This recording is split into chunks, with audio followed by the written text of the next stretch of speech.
Да, се враќаме во студиото со нашиот гостин Никола Тасев. Дојдовме и до изборите. Во сите изборни процеси во Македонија ми се чини дека неизбежни се етничките теми. Тие, ако не се главен ударен момент, секогаш се тука, блиску некаде, лебдеат, но на овие дуи ми се чини дека повторно успеа, слободно можем да кажем, да наметне повторно етничка тема, а тоа е премиер албанец. Прилично провокативно барање, би кажал провокативно во политичка смисла, не во етничка, ударно едно барање од страна на Дуи. Сега има доста тези дилеми околу тоа, дали се работи на вистина за суштинско искрено барање од страна на Дуи, на кое тие ќе инсистираат по секоја цена, или се работи за добро осмислена кампања за привлекување на поголем број албански гласови. На почеток, што мислите за тоа? Планот, ако е на Дуи привлекување на албански гласови со тоа што ќе истакне албанец премиер, е во ред. Но само со албанските гласови не може да стане премиер. Она што треба Дуи да го направи е да се реформира од национална, етничка во демократска, граѓанска партија. Видете, на пример, од македонската страна. СДСМ имаше една тотална, одлична кампања во 2016 и целото време од нивното владење тоа го прават на одличен начин. Значи, не е битно дали си македонец, албанец, србин, бошњак. Ти си државјанин на оваа држава и можеш реално да бидеш носител на било која државна функција. Тоа треба да го направи и Дуи. Само со албанските гласови тие не може да освојат пратеници за да може да кандидираат, да понудат, да имаат премиер. Мора да се насочат и кон македонските гласови. И сега, од друга страна, идејата за премиер, за албанец премиер, доаѓа од човекот кој што е 20 години во врвот на македонската држава, а еден збор македонски нема кажан. Ајде, нека ја промовираат оваа идеја. Прво, нека кажат кој е човекот. Мене не ми е битно дали премиерот ќе биде албанец, македонец, србин, бугарин. Мене ми е битно да биде квалитетен, човек кој што нешто направил и човек во кој што можеме да веруваме дека нешто ќе направи за оваа држава. Што е битно? Што е битно дали е македонец или албанец или србин? Тоа е едната работа. Втората работа, кога тоа го кажуваат, нека стават и македонско знаме, нека интонираат и македонска химна, да добиеме сигурност дека тој албанец премиер ќе работи за доброто на целата држава, доброто на сите, не само за одредена етничка категорија во Македонија. Тоа е проблемот. Не е проблемот, значи, дали ќе имаме албанец премиер. Проблемот е, дај да добиеме сигурност, дај нека се реформираат, нека погледнат малку и кон македонските гласови. Еве ви го пример, од пред 10 години на, не се сеќавам точно која година, на председателските избори, го имавме Имер Салмани. Освои околу 150.000 гласови, па половина беа од македонците. Половина од неговите гласови беа од македонски гласачи. Зошто? Затоа што не се обраќаше како јас сум албанец и вие мора да ме бирате мене. Се обраќаше како рамноправен кандидат.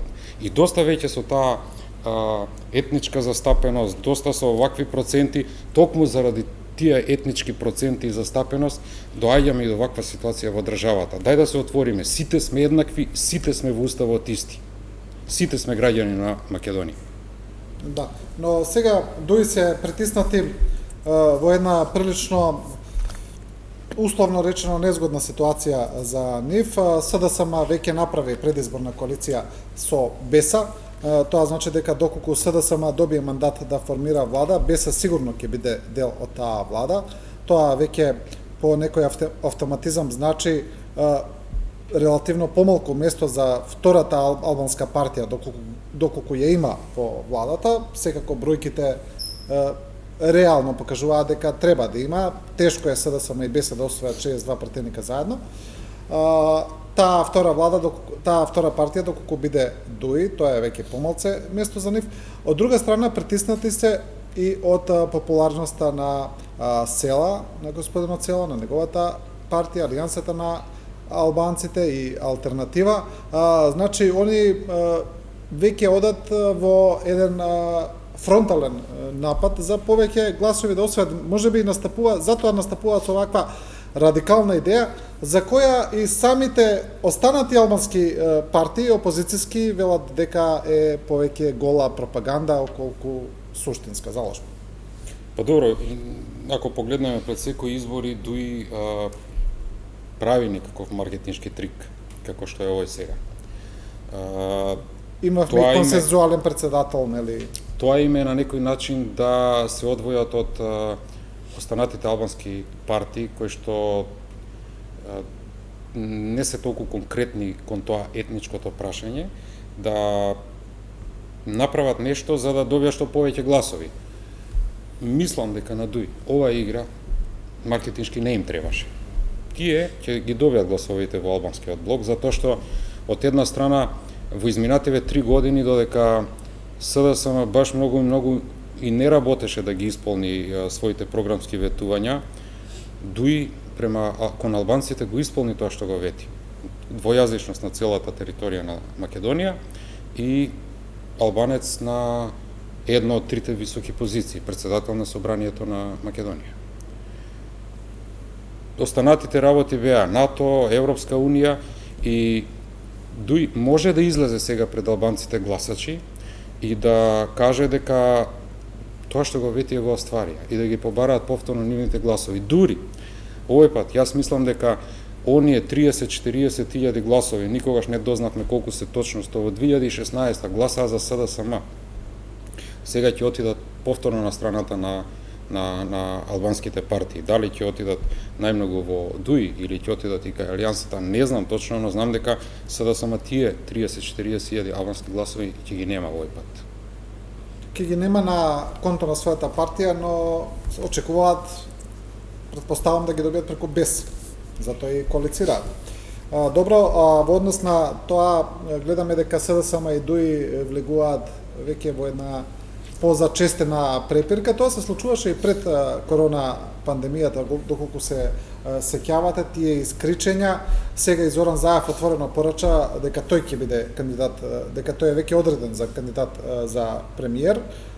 Мислите ли дека е можно во земјава да се случи да добиеме влада без ДУИ?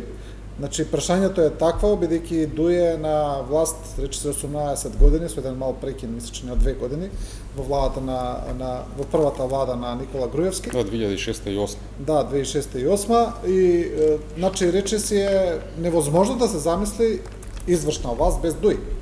Можно ли е да добиеме и таков? Ако е невозможно, тогаш дај да ги ставиме во уставот. Дека мора секоја влада да биде и со ДУИ. Возможно е. Зошто да е невозможно? Возможно е. Значи, добро, знаеме теоретски дека е возможно, но зборувам пак ќе се вратам на она што го зборев пред малку. Значи, треба и албанските партии да се реформираат. Да се отворат и кон македонските гласачи.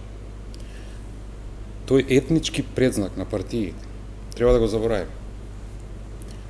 Ако одиме кон едно граѓанско општество, рамноправно за сите, ако сите очекуваме од општеството да добиваме нешто, треба и сите да даваме кон општеството, а не некои да даваат, а сите да земаат. Возможно е влада да се направи без ДУИ. Ние се уште не ја знаеме каква е моќта на другата страна, условно кажано опозицијската албанска партија на која што е коалицијата што ја предводи Села. Во Македонија во последниве 20 години се покажало дека сите анкети се на некој начин наместени, наменски, купени или не знам што. Ние до денот на гласањето нема да имаме точно што може да очекуваме од албанските гласачи, да гласаат за едната или за другата партија. Ќе видиме, на крајот ќе се преброи. Да, некако ги анализиравме и СДСМ и ДУИ и албанската опозиција, најмалку зборувавме за ВМРО ДПМН. За нив има едно прашање кое цело време лебде во јавноста. Мислите ли дека господинот Христијан Мицкоски ќе имаше многу поуспешна, подобра стратегија и поголем опфат на гласачкото тело, доколку појасно, похрабро се дистанцираше од политиките на Никола Груевски?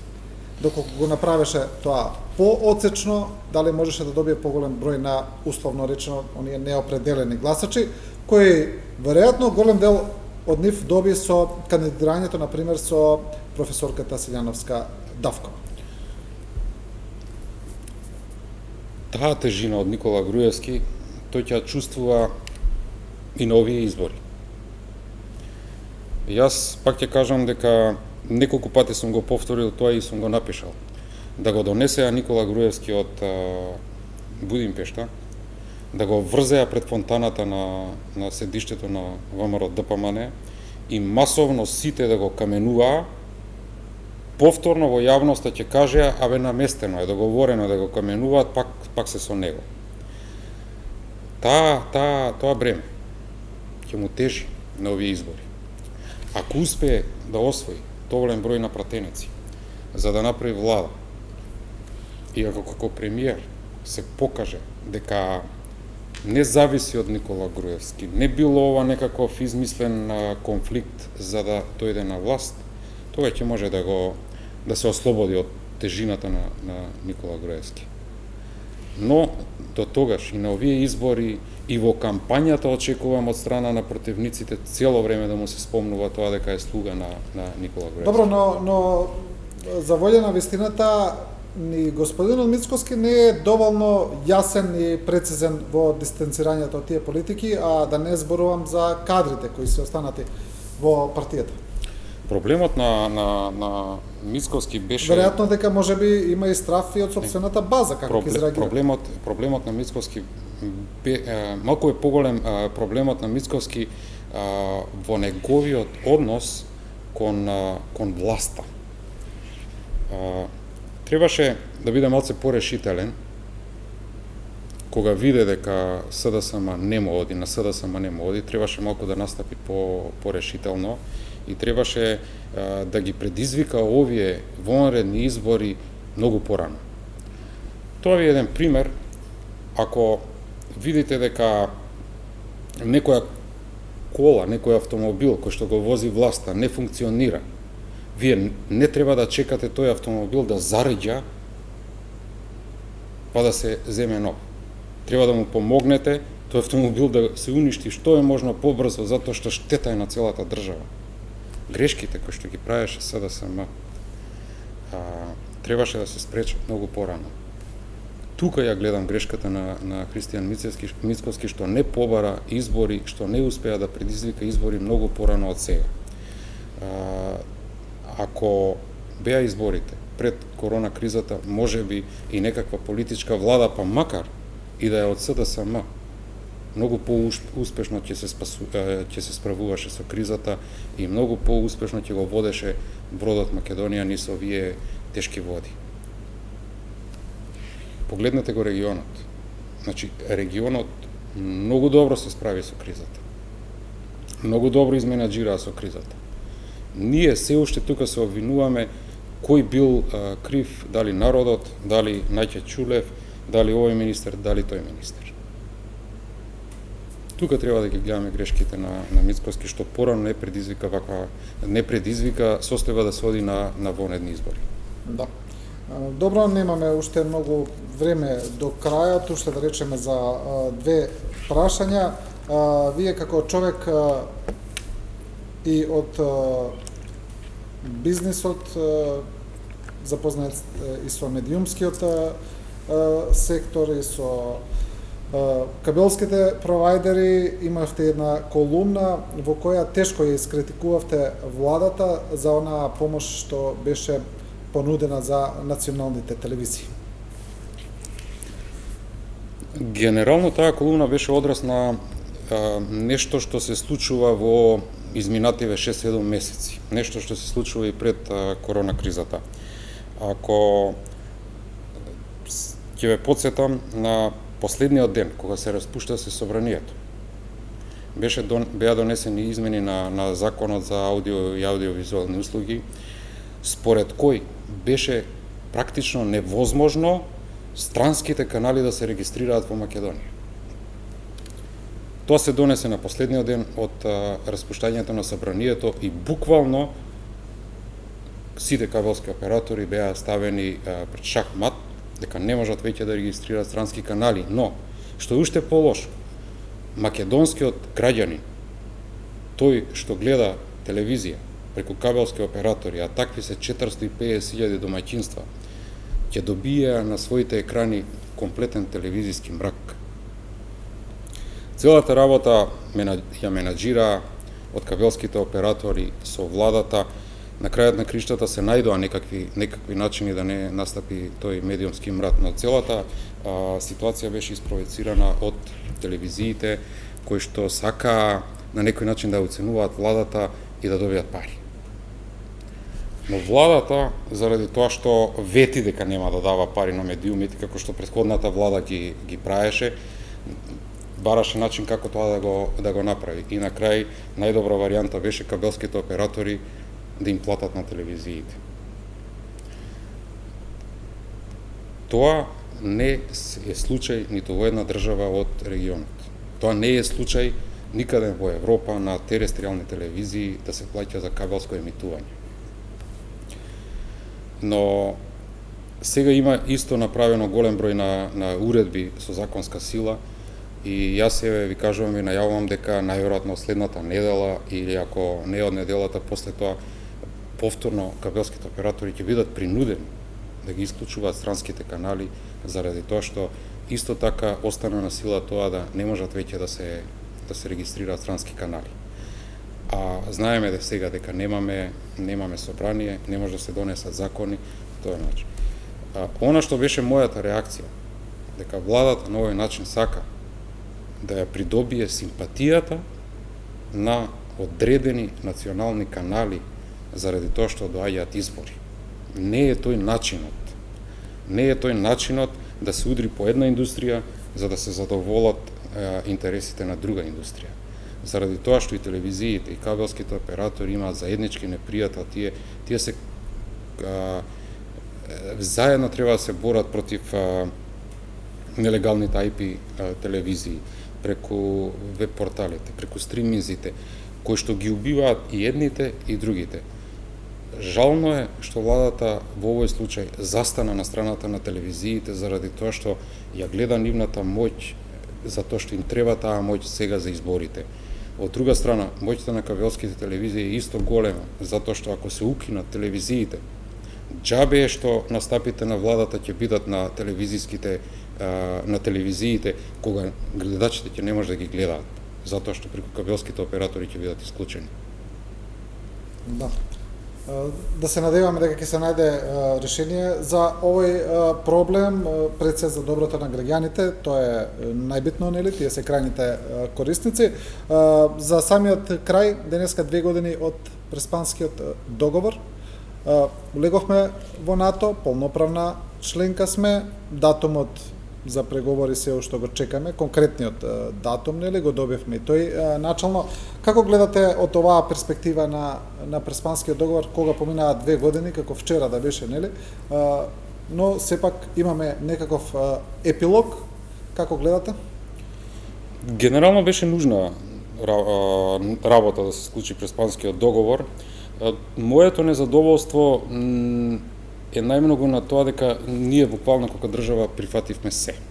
Требаше целиот овој процес со преименувањето на државата внатрешно и на институциите да се побара да оди паралелно со отварањето на фазите во преговорите. Ние се уште немаме конкретен датум кога ќе почнеме преговори. Требаше името Северна Македонија да настапи за внатрешна употреба во моментот кога ќе бидеме примени за полноправна членка на Европската Унија. Во меѓувреме, во тој еден период на преговарање, и народот полека ќе го прифаќаше името, а за меѓународна употреба веднаш. Придобивките во оваа ситуација се многу поголеми од она што го изгубивме, но генерално останува тоа дека ние дадовме се, а сега оставивме да не условуваат со кога ќе почнеме преговори, па на секое поглавје отварање да не условуваат. Крајот на криштата, се до моментот дека не станеме полноправна членка на Европската Унија, ние можеме да бидеме условувани за нешто и да ни наоѓаат некаква мана. Да. А и двајцата знаеме дека толку сме како држава погодни да ни наоѓаат мана, за тоа нема проблем. Да. Господине Тасев, ви благодарам за гостувањето во отвореното студио. Благодарам. Да, ова беше Никола Тасев, господинот Газмент Ајдини, за жал, иако беше најавен, не успеавме да оствариме конекција. Тој е наш чест гостин, така да ќе го гледате во некое следно отворено студио. Сега следува едно интервју со господинот Ерол Ризаов, познат новинар, уредник, публицист, колумнист, кој зборува токму за 2 годишнината од Преспанскиот договор.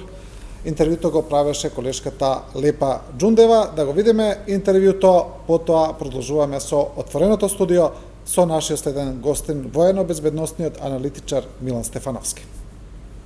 Господине Ризаов, денеска, 17 јуни, точно 2 години од подпишувањето на Преспанскиот договор во нивици од тогашните министри за надворешни работи Никола Димитров и Никос Кодзијас. Што добивме, а што изгубивме со овој договор?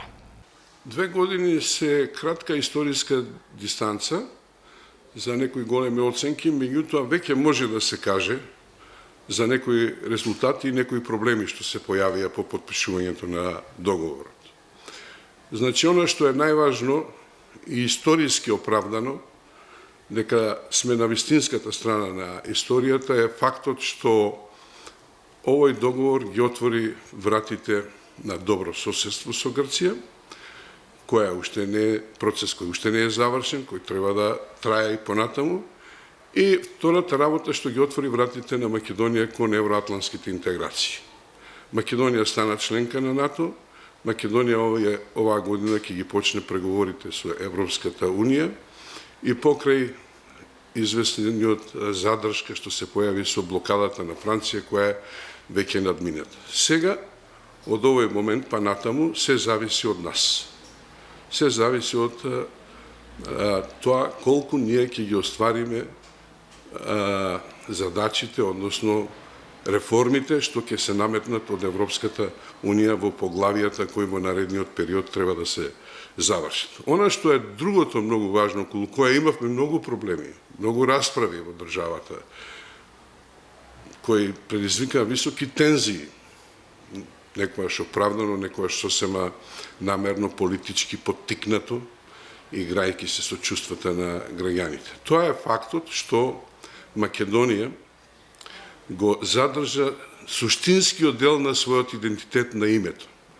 Значи, ние до сега сме имале неколку промени на името. Од Федерална Република Македонија, па Народна република, Социјалистичка република и едно наметнато со договорот поранешна Југословенска република, сега го имаме името Северна Македонија.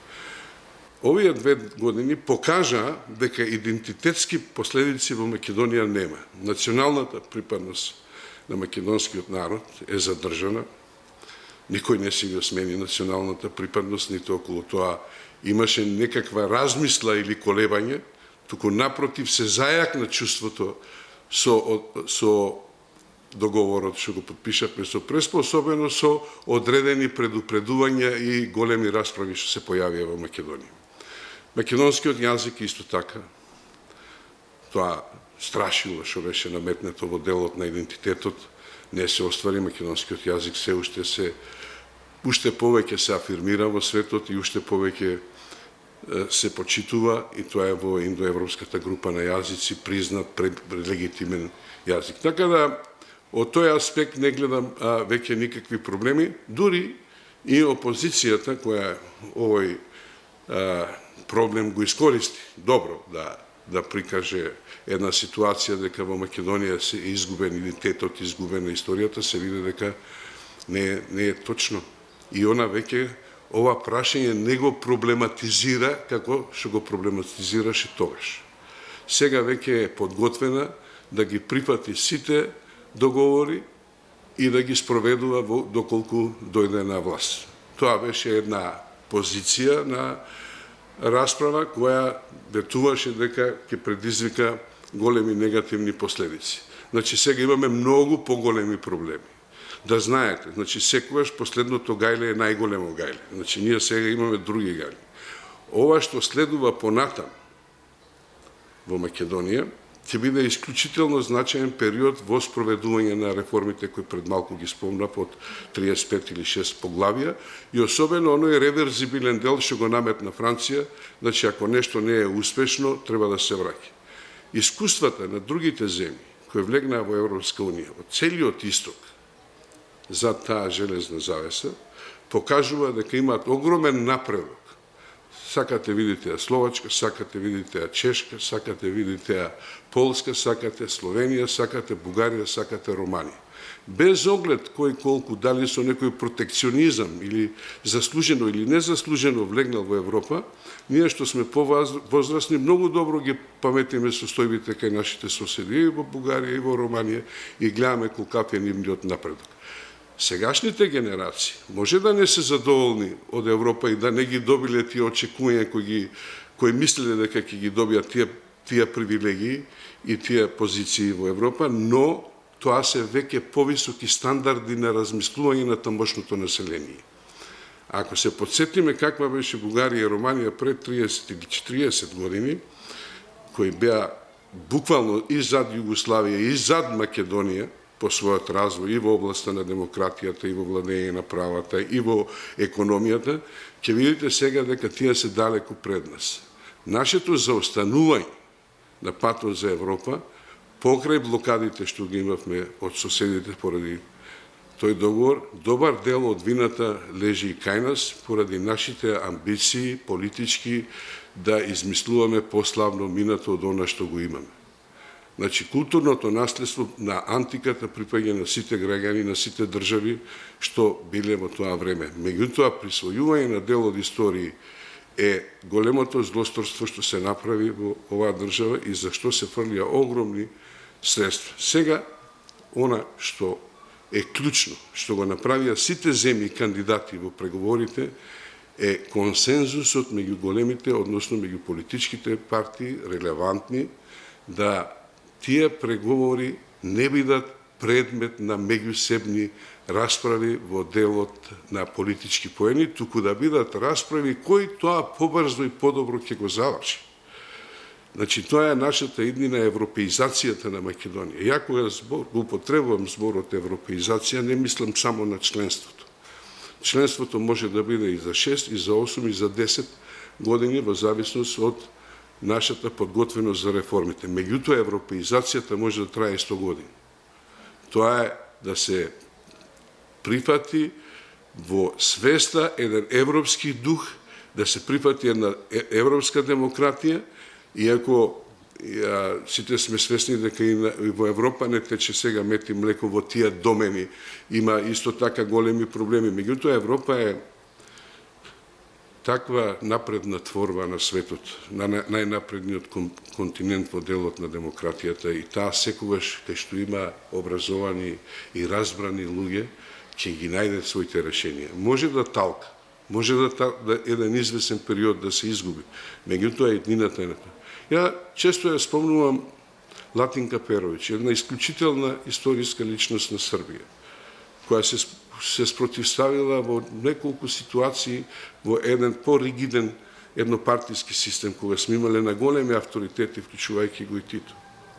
Таа ги опомена србите дека ако не се ориентираат кон Европа, ќе исчезнат. Исчезнувањето на држави во поновата историја не е ништо ново. Исчезна делот на Советскиот сојуз, се распадна Југославија, се распадна Чешка и Словачка. Значи, Македонија мора да биде дел од решението на Европа, а не дел од проблемот. Ние мораме да дојдеме до една таква ситуација да ги оствариме тие поглавија кои се потребни на нас, а на Европа ја олеснуваме дека нема да ги пренесеме проблемите што ги имаме кога ќе станеме членка. Ја спомнавте опозицијата пред малку. Дали сметате дека доколку на сегашните избори победат или дојдат на власт ќе ги поништат овие два меѓународни договора? Тоа лидерите на опозицијата паметно го ветуваат на странските дипломати и на странските државници. Меѓутоа, уште немаат храброст тоа јавно да го признаат, но индиректно веќе го признаат дека се ќе работат на влезот во Европската Унија, а го премолчуваат делот, нели, дека ќе правиа подобри договори, ќе ги коригираат договорите.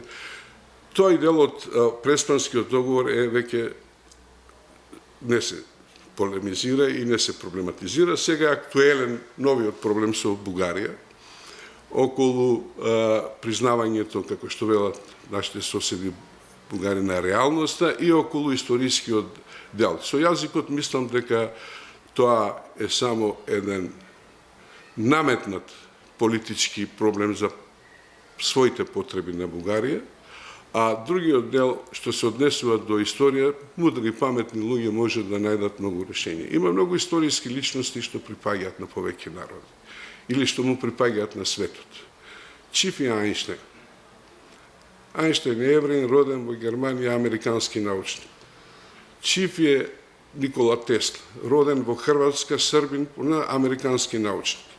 Значи, такви можете неколку тома од такви имиња да составите, како големи, како телефонски именик, од луѓе кои припаѓаат и кои го задолжиле светот. Така и ние со бугарите со една мудра политика. Оној дел што се однесува до окупацијата на Македонија во време на Втората светска војна и кај што Бугарија е членка на ОСКата Бернин, Рим, Токио, и каде што подпишува договор и пакт и влегува со војска во Македонија и воспоставува власт во Македонија, никогаш не може да се третира како ослободување. Тоа е дел од историјата. Проблемот е како ние тоа ќе го третираме во учебниците. Дали ќе ги учиме децата да се мразиме со соседите или ќе го кажуваме тоа на начин реален како што го направија французите и германците. Знаете ли колку години ја пишуваа германците и французите заедничката историја за младите? 80 години. Затоа што наметнатите решенија не се добри. И сега во контекст и на договорот со Бугарија, и на договорот со Преспа, ќе кажеме на голема вистина која многу малку обрнуваме внимание. Ако имате лош договор, ако тој договор не е долгорочно издржлив, тој ќе стане неодржлив, тој ќе пропадне сам по себе, неприменлив ќе стане. Затоа договорот со Грција е применлив, добар, признаje македонскиот национален идентитет, признаje јазикот, никој не си ја смени својата, остана името Македонија, која е суштинскиот дел на името на државата, и затоа и договорот со Бугарија мора да биде одржлив на долг рок. Ако некој е навреден, повреден и едностран договорот, колку и таа е добар тој на хартија, тој нема да биде. Второ, историјата не се пишува со договор. Историјата не може да ја напишат луѓе колку и да се стручни со договор. Историјата е наука која во себе содржи уште други науки, помошни историски науки, кои ги докажуваат фалсификација. Кој може да тврди денеска што ќе се случи кога ќе се видат подостапни царските архиви на Софија, на Истанбул, на Москва, на Белград, кои во други делови се уште не се достапни, или нашите архиви. Знаете ли колку документи постојат од турскиот период, тоа се цели соби, не преведени се уште. Значи, историјата е наука која и во иднина никој нема да биде крај на историјата со овие договори. Историјата си има своји принципи, своји методи. Ова се некои политички наметнати решенија за посебни потреби на политичките партии во битките за власт, но и некои за мене несватлив инат и суета и закоравеност, анахронизам затворен во минатите векови. Кај некои луѓе кои се напластени низ историјата во свеста на луѓето неправедно, односно со разни идеологии политички. Сега тие многу е тешко на едно момче од 20, 30 или 15 години да му кажеш ова не било вака или ова. Значи, пишувањето на историјата во учебниците е една работа, изучувањето на историјата како наука е сосема друга работа. Вие не треба ништо тука да менувате, туку треба да го направите на тој начин што ќе биде. Дали ние ќе викаме дека Македонија била под турско робство или била во составен дел на турската империја, или била под владење на Османлиското царство, се многу различни работи кога вие тоа го учите. Тие луѓе таму им е многу тешко во таа комисија, затоа што се изложени на разни политички притисоци и не можат да водат правилна научна дебата. За голема среќа, ова го знаат и бугарските интелектуалци и нашите интелектуалци. Кај нас било еден збор да се каже јавно, кој би прозвучил како менување на историјата, ако кажете народ, а мислите на Јужни Словени, сме били исти народ и сме припаѓале на Јужните Словени, ќе ве сатанизираат во Македонија. И во Бугарија исто, и во Грција исто. Значи, тоа се напластени последици и затоа не треба да се брза да се врши притисок со донесување на некакви документи за историја. Може да се донесе еден договор за добрососедство, како што имаме, и да се остави на науката со текот на времето. Но она што, по моја скромно мислење, би требало да се направи на вистина, да се брише омразата меѓу соседите, во крајен случај и омразата меѓу нас, во Македонија, омразата меѓу македонците и други, која е надвор од добрите обичаи и добрите искуства кои постоеле со векови овде. Луѓето живееле заедно на овие простори, почитувајќи си ги верските, почитувајќи си ја верата и своите обреди што ги правеле и во црквите, и во џамиите, и во манастирите, и во сите тие зданија што постоеле во однос на верата. Зошто сега би требало после во 21. век за гола битка за власт и за привилегии, за пари да си го уништуваме собствениот народ, да не почне да се движи кон она што значи Европа. Би сакала да се навратам повторно на изборите на Преспанскиот договор. Една година по потпишувањето на Преспанскиот договор, минатата година, во јули, Ципрас ги изгуби изборите од Мицотакис. Тоа беше апсолутна победа на Неа демократија или Нова демократија, која победи и на европските, и на локалните, и на предвремените парламентарни избори.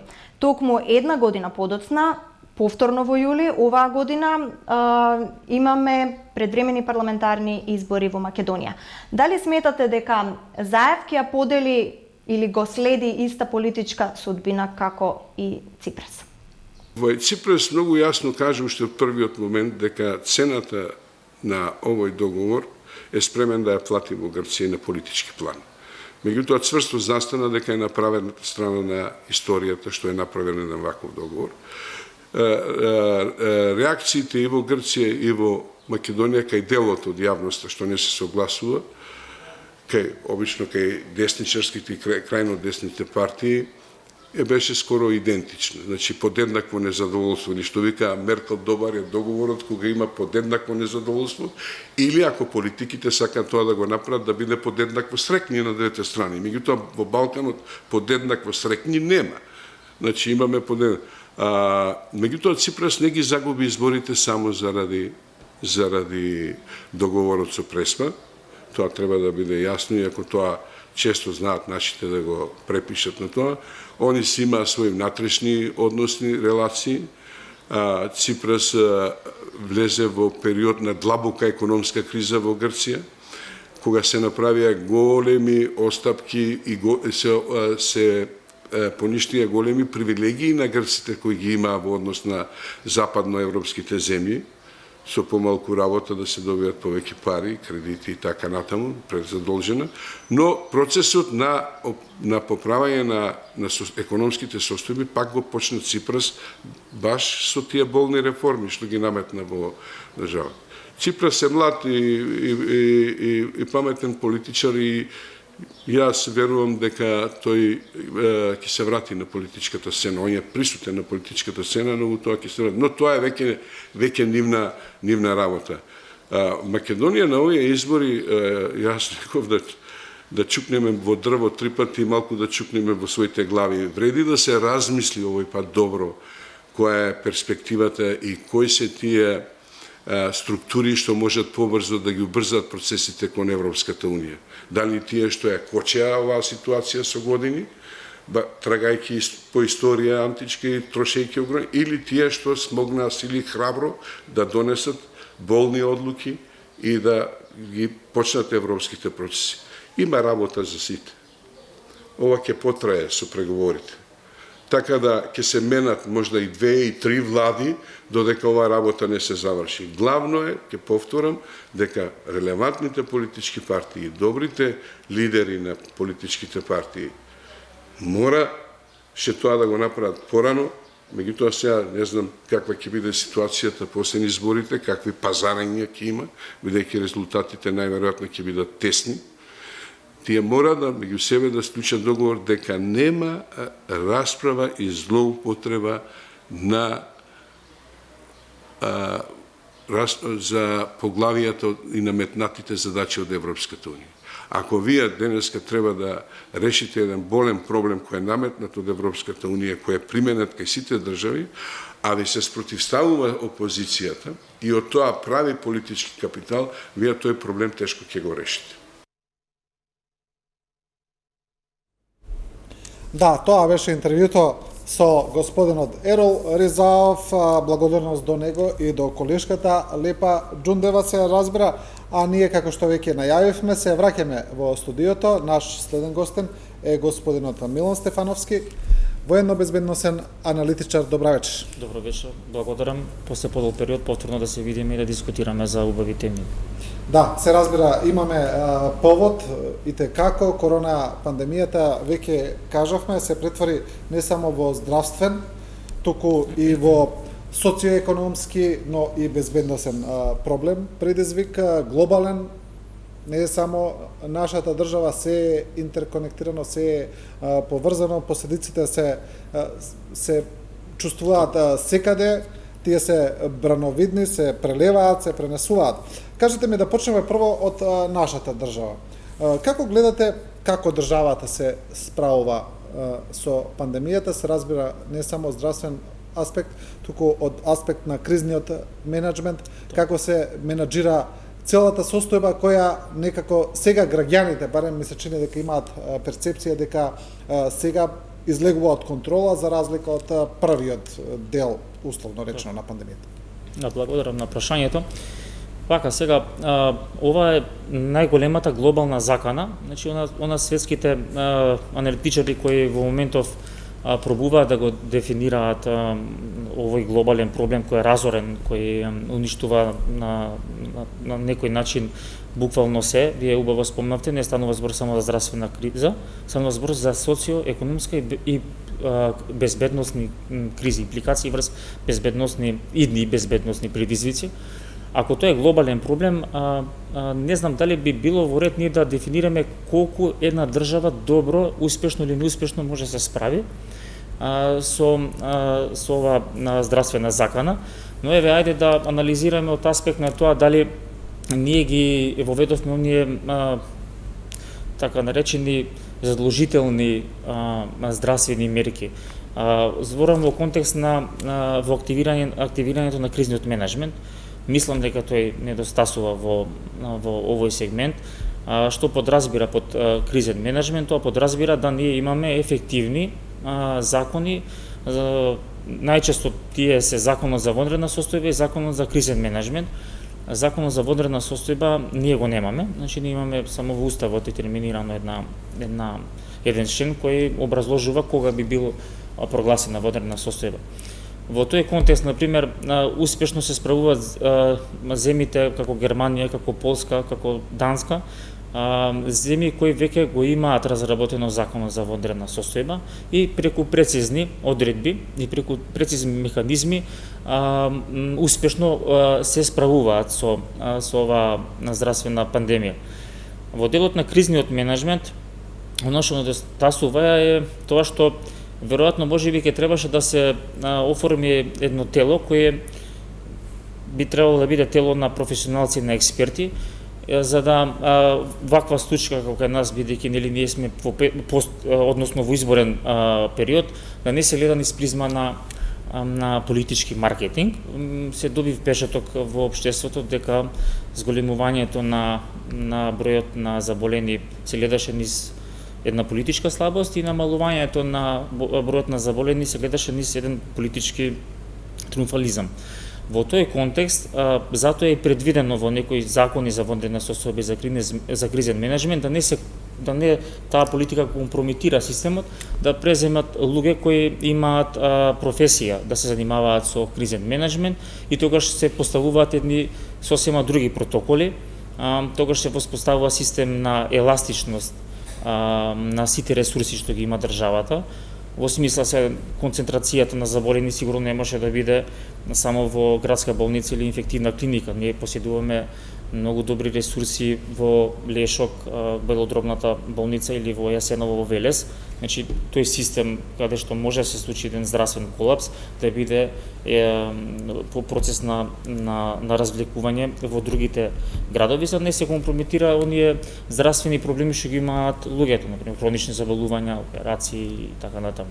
Да, тоа е начинот на менеджирање со здравствениот систем, но гледаме дека товарот на кризата го носи Комисијата за заразни болести, која носи одлуки, која потоа ги препорачува на владата, владата ги усвојува или не ги усвојува, што е во ред, тоа е стручно тело создавано од луѓе кои се најстручни во таа област, тука не е ништо спорно, но дали мислите дека во насока на кризниот менеджмент телото кое решава треба да биде проширено или надградено или составено со уште еден центар каде што би биле вклучени повеќе институции кои се занимаваат со кризниот менеджмент, како што е ЦУК да речеме, како што е армијата, која гледаме дека има вклучена е веќе неколку пати, каде што беше и во асистенција на полицијата, сега гледаме дека е вклучена во помош на земање на брисови за тестови за корона, но мислите ли дека сето тоа треба што повеќе да биде вклучено,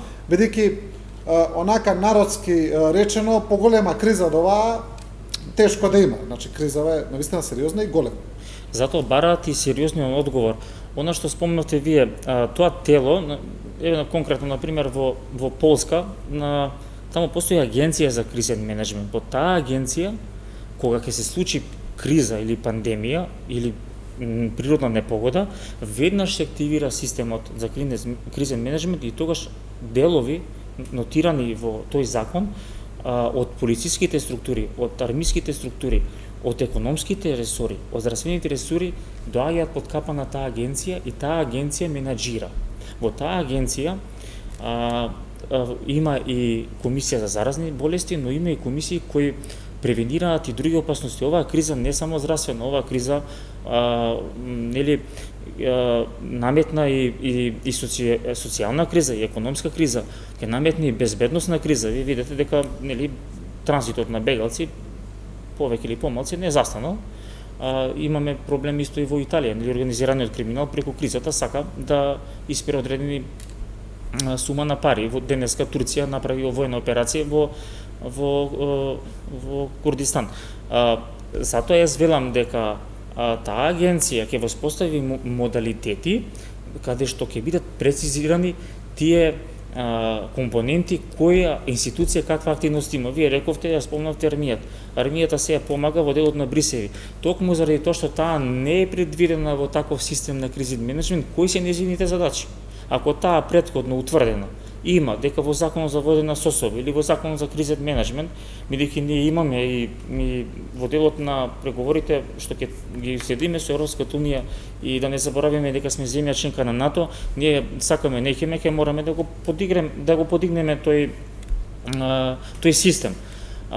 Затоа армијата или полицијата или цивилната заштита или дирекцијата за заштита и спасување или ЦУК немаат јасно дефинирани задачи, плашејќи се дали случајно може да повредат некои други закони или односи на слободно движење, слободно Многу изразување. често им се преклапаат и надлежностите едни со Па други. тоа е затоа што ние немаме добар строго дефиниран закон за кризисен менеджмент и навистина жалам ние заклучивме како општество и како луѓе што се занимаваат со оваа област дека уште во февруари месец дека ние немаме закон за вонредна состојба.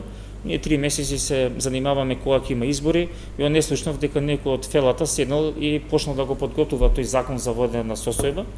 И јас чисто вака сугерирам кога ќе се формира собранието, прва точка на дневен ред да биде донесување на закон за вонредна состојба, ако ние ги имаме предвид состојбите, односно информациите дека ќе има втор бран или дека овој бран може да трае.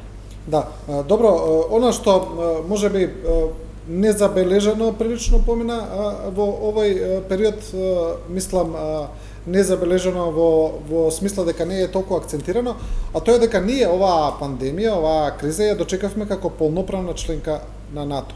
Сега, земјите членки на НАТО ние добивме одредена помош, како онаа што беше пратена од Словенија, каде што беше тоа точно посочено дека ја праќаат на новиот НАТО член. Словенија, Унгарија, Чешка. Унгарија, добивме од многу членки и мислам дека не доволно е, не треба нешто поголема материјална помош во тие, бидејќи тоа го имаме. Сега имаме проблем повеќе со човечките капацитети и така натаму, но мислите ли дека ние помош добивме, но што треба ние да направиме како нова членка на НАТО? Кои се нашите обврски? Треба ли ние тука нешто да рефлектираме, да ја покажеме нашата одговорност? Така, ние да престанеме да спиеме на увото дека влеговме во НАТО и НАТО нас ќе не штити. Тој концепт на членот 5 е дека еден за сите, но тој еден е клучен за да бидат безбедни сите или тие сите да биде безбеден тој еден. Значи тоа е однос со двонасочна улица, значи ние мораме да се разбудиме и да разбереме, веројатно заради околностите не сме свесни дека сме земја членка на НАТО и дека ние треба да ги професионализираме институциите, односно политиката да ја издвоиме од овие институции кои се клучни за вакви пандемии и идни можни глобални загрозувања. Во кои институции станува збор? Здравството, образованието и безбедносниот сектор. Овие три институции ние мораме да ги професионализираме, затоа што не само нашите институции и институциите во сите земји на членки на Европската унија, на НАТО и на другите земји не го издржа оваа глобална закана. Значи светот е сега на колена. Спомнавте што прави НАТО. НАТО прави максимум, но они не стојат. Они во моментов разработуваат стратегија за безбедносни протоколи, бидејќи сега можеме да забележиме дека конфликтите замреа. Значи нема терористички напади, нема масовни мигрантски бранови и нема војни операции, затоа што дали вие можете да замислите дека во некоја подморница сега може да биде испратена екипа, ако имаме предвид искуството дека Теодор Рузвелт, носачот на авиони, беше компрометиран со 100 војници заболени од ковид. Сега треба да бидеме свесни дека оваа пандемија ја смени комплетно доктрината на глобалните сили, вклучувајќи го и НАТО. И она што јас го знам и она што сум информиран дека они работат за соодветни безбедносни протоколи за идните војни операции кои ќе го имаат во предвид и можната пандемија да трае во година до две додека не се најде вакцина, но најголемата опасност за нив е економската криза, бидејќи таа ќе треба време да се опорави и отприлика тоа би траело 5 до 6 години и тие операции и тие мировни мисии сега се на некој начин на масата да се ревидираат, односно да бидат заменети со интелигентна одбрана. Да. Добро, многу прашања произлегуваат од овие неколку реченици што ги кажавте, тоа ќе продолжиме во текот на емисијата за тоа. Само сакам да ве прашам уште едно во однос на НАТО. Имаше многу кај нас дилеми пред да влеземе во алијансата, иако ми се чини дека поддршката на граѓаните таму е недвосмислена, таа е секогаш огромна, сите анкети тоа го покажуваат, но сепак имаше доста и критичари на тоа, па имаше многу што прашуваа не само нас што ќе ни е НАТО, туку и дека НАТО е организација која нема уште долго да обстои. Како гледате вие во однос на пандемијата и НАТО или во однос на колективната безбедност? Дали мислите дека вакви настани глобални, дали таа колективна безбедност ја реафирмираат, ја зацврстуваат како потребна за државите како нашата, или па во однос на тие критичари ја девалвираат и велат дека таа е непотребна?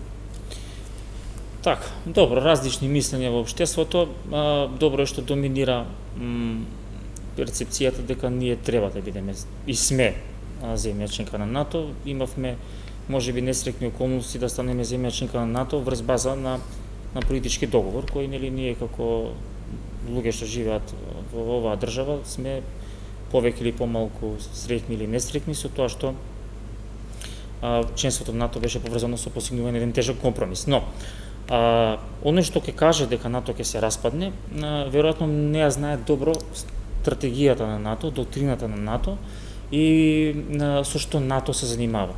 Ако вие знаете, зборам за тие скептици, дека во светот ќе доаѓаат глобални закани, како пандемијата, глобални закани како маса миграцијата, глобални закани како мас тероризмот, глобални закани како сајбер тероризмот, единствен одговор е на тие глобални закани со глобална коалиција.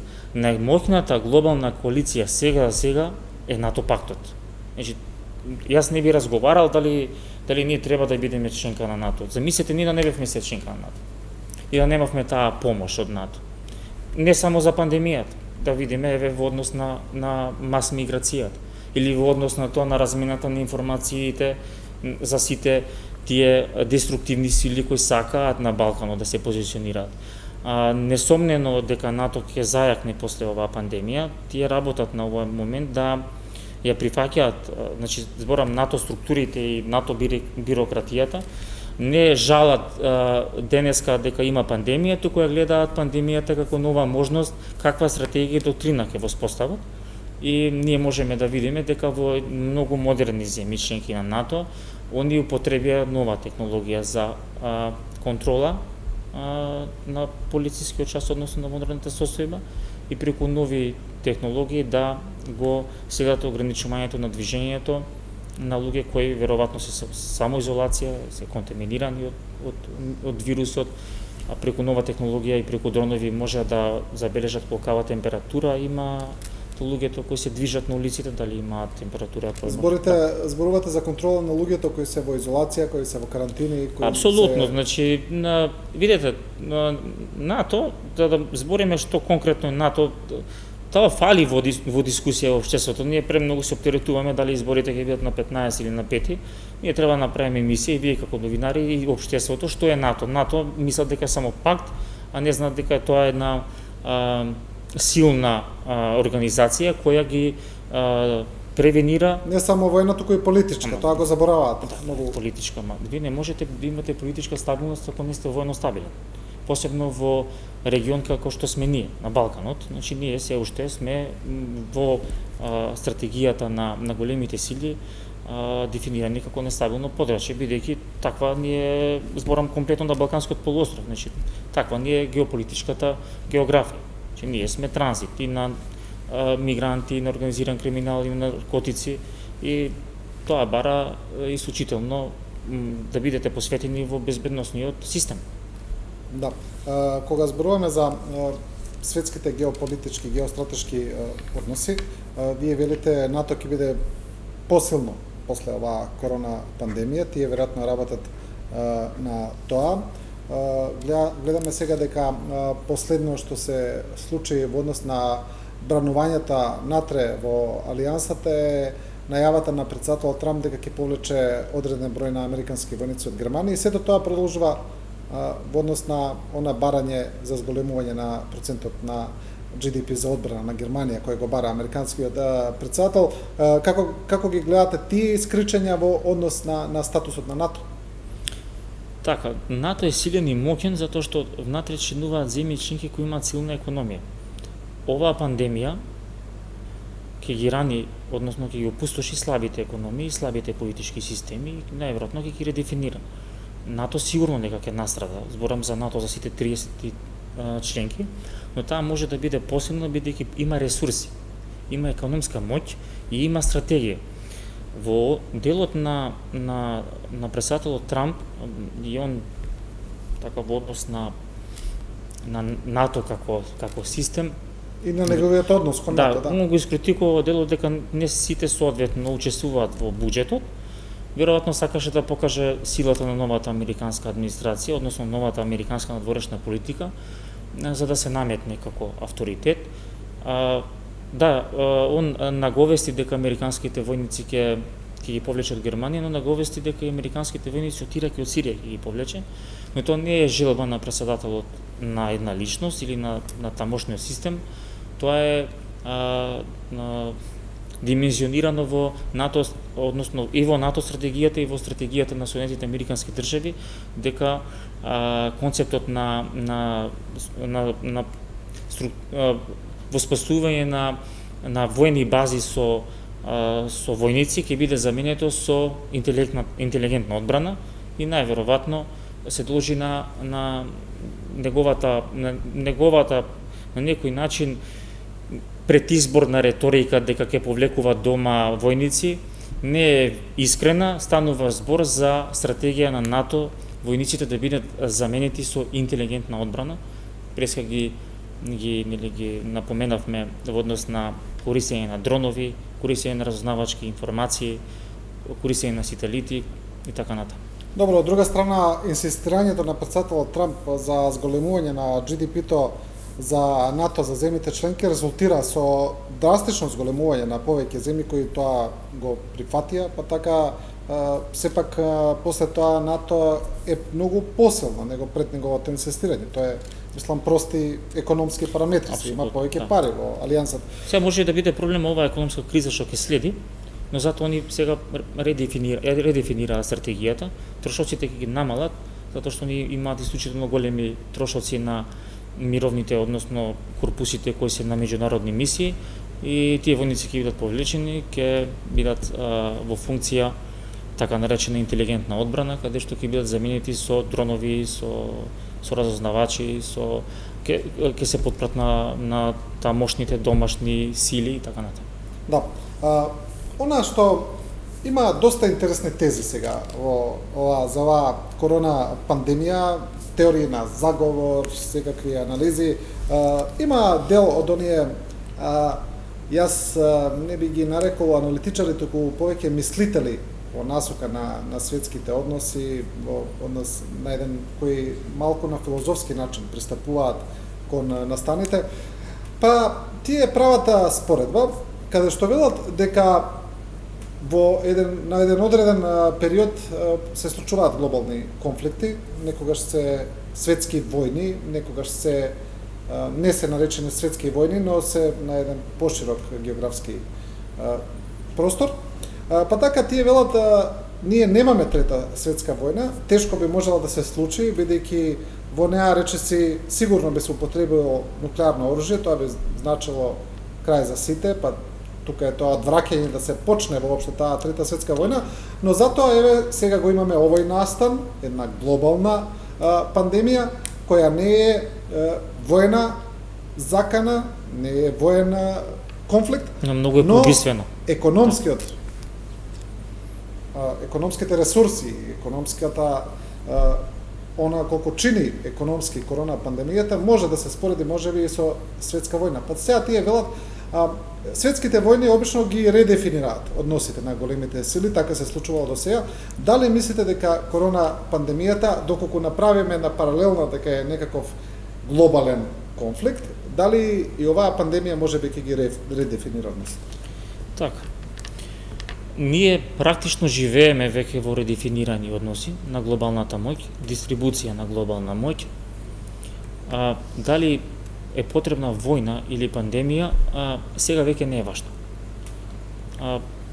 Имаше теорија на заговор дека преку биолошко оружје или измислен вирус сега патат општествата, но тогаш беше само парцијален, вирусот беше на парцијално ниво, односно беше во Кина, во Италија, на неколку земји. Сега е опасно, сега вирусот истовремено се шири на сите континенти и држави. Економските можности на секоја држава се ограничени, затоа бара глобален одговор.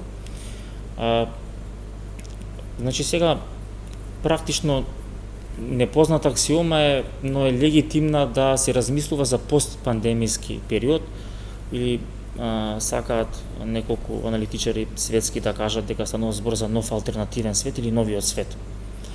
Тој неминовно ќе дојде. Ќе станува збор дали тој во идеален свет сите ние ќе почнеме да соработуваме, бидејќи видовме дека ако не соработуваме и ако ние се бориме со пандемијата само на нашата територија, тоа е погубно и видовме дека Италија и многу други држави настрада. Замислите ви ако бевме глобално, дека се е поврзано, глобално солидарни, ако вирусот го спречевме во Кина, дали ќе се контаминира и ќе се проширише вирусот на поголем број на територии. А ние не глобално соработуваме. Глобализацијата е виновна за дистрибуција на вирусот. Но одговорот не беше глобален. Одговорот беше национален или регионален. Она што сакам да кажам дека најверојатно светот ќе биде пост корона свет или новиот алтернативен свет ќе биде мултилатерален свет. Во мултилатерален свет отприлика тие дефиниции ќе биде неуреден, но ќе биде свет каде што ќе мора да се соработува. Вие ако имате еден моќен во училница и ако сите него го слушаат, тогаш има веројатно некој ред, но тоа станува збор кога па ќе дојде друг моќен и кога имате два моќни, они да си степат меѓу себе, другиве нема да страдат. Но ако има повеќе моќни деца, дечки, мажи, тогаш ќе биде неминовно да они почнат да соработуваат. Тоа е оној новиот свет каде што пост пандемијава ќе треба да се размисли за нова економија, за нови меѓународни односи, да се прифатат силните регионални играчи како Кина и Русија, Индија, регионалните Израел и Саудиска Арабија, и да почнат сите да соработуваат. Тоа ќе биде тешка мисија, за тоа ќе треба време. Ние како луѓе и како политика сме конфликтни. Ние гледаме дека во време на пандемија има растечни конфликти. Во Америка нели се случува разорни демонстрации, денеска Турција имаше операција, че не учиме лекцијата. Мислам дека веројатно ќе треба да дојдат нови генерација на политичари каде што ќе почнат да размислуваат дека ние ако не соработуваме, можеби не оваа пандемија, другата ќе биде погубна за човештвото. Да, имаме сега ако ги гледаме Соединетите Американски држави и Кина како едни од главните опоненти, се разбира тука и Русија, но еве за пример да ги земеме овие. Соединетите Американски држави, како што кажавте, се погодени од демонстрации неповрзани со корона пандемијата, погодени се и од корона пандемијата во исто време, значи им се надоврзаа тие два момента еден на друг. Соединетите Американски држави се целосно погодени од корона пандемијата, значи болеста има речиси секаде помалку или повеќе во сите држави, додека Кина беше погодена најмногу во регионот на Вухан. Тој дел беше изолиран, сега се појавува во Пекинг, има некаква растечка криза, ќе видиме како ќе се развива тоа, но поголемиот дел од државата остана нечепнат, иако се разбира економските последици тука се стојат, бидејќи извозно ориентирана економија. Сега тезата е дека најмалку директно од корона пандемијата е погодена Кина, додека сите останати држави се помалку или повеќе погодени цели. Дори и Русија има тешко е погодена од пандемијата. Па сега велат некои аналитичари дека тоа значи дека ќе го забрза одемот на Кина во однос на останатиот свет. Гледате ли така на тоа? Па да, ќе го објасниме тоа, но да се вратиме прво она што го започнате во Соединетите Американски држави. Јас не се согласувам дека овие разорни демонстрации не се предизвикани од пандемијата. Најчесто анализите покажа дека тие луѓе што протестираат се веќе останати без работа. Тоа е менталитет на култура на размислување дека они не се криви што државата, односно не или приватните сектор, тоа е разликата меѓу Кина и САД, приватниот сектор останал без работа. И тоа што кажав јас, ние мораме колективно да размислуваме и хуманистички пристап да имаме во новиот алтернативен свет, бидејќи вие силните корпорации даваат тешки милиони за луксус или даваат тешки милиони за медијации во процеси на суд, а не се спремни да дадат плата. Тоа е поврзано со протестите. Тие луѓе најчесто беа оставени без работа, лесно може да бидат изманипулирани, насочени во случајов за расна нееднаквост. И тоа може да го срози американското општество класичен пример на социјоекономска криза која се прелеала. Вака треба да гледаме низ основна, тоа е основна компонентна, таа е единствена компонентна. Значи меѓународните односи се дефинираат на три столба: социјални, економски и безбедносни. Ако немате безбедност, немате економија и политика, односно социјала. Ако немате социјала и економија, немате безбедност. Овие мора се гледат низ призма на единствена компонента. Затоа го дефинирам тоа што се случува во САД.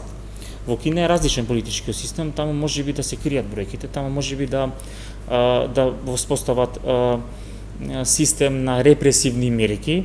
Во Европска унија и во САД тоа е недозволиво, бидејќи тогаш се загрозуваат човечките права. Тоа е тешко што ќе се постигне како баланс постпандемискиот свет, каде ќе биде зоната на безбедност на човечката, односно на индивидуалната безбедност, и каде ќе му биде ограничена слободата. Кина се позиционираше пред пандемијата, значи ако се сеќавате, Трамп кога победи, прво се виде со кинескиот претседател, го легитимираше тогаш кога кажа дека ќе треба направат нов економски договор и тогаш кога направи санкции. Вие не можете да ме прифатите мене ако сте ме седнали на маса, веројатно ме факторизирате како аналитичар. Јас чи сум седнал со вас, ве факторизирам како новинар сеат. Он ги седна на маса и почна да преговара. Вие ако ми давате санкции, само ме легитимирате дека јас сум новиот глобален играч.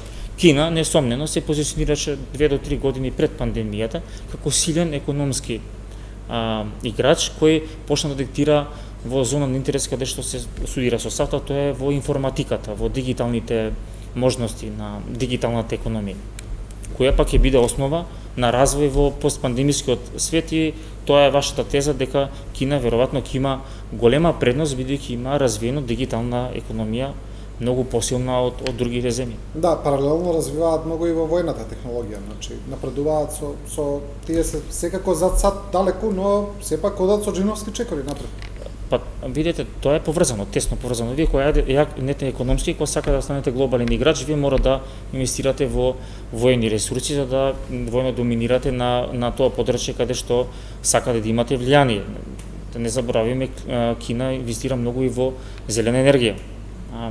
Тоа е едината на новата економија, дигитална економија, зелена економија или зелена енергија и ново образование, каде што веројатно тоа образование ќе почне повеќе да ги цени научниците од една страна и медицинските лица од друга страна. Значи тоа ќе оди како еден паралелен свет.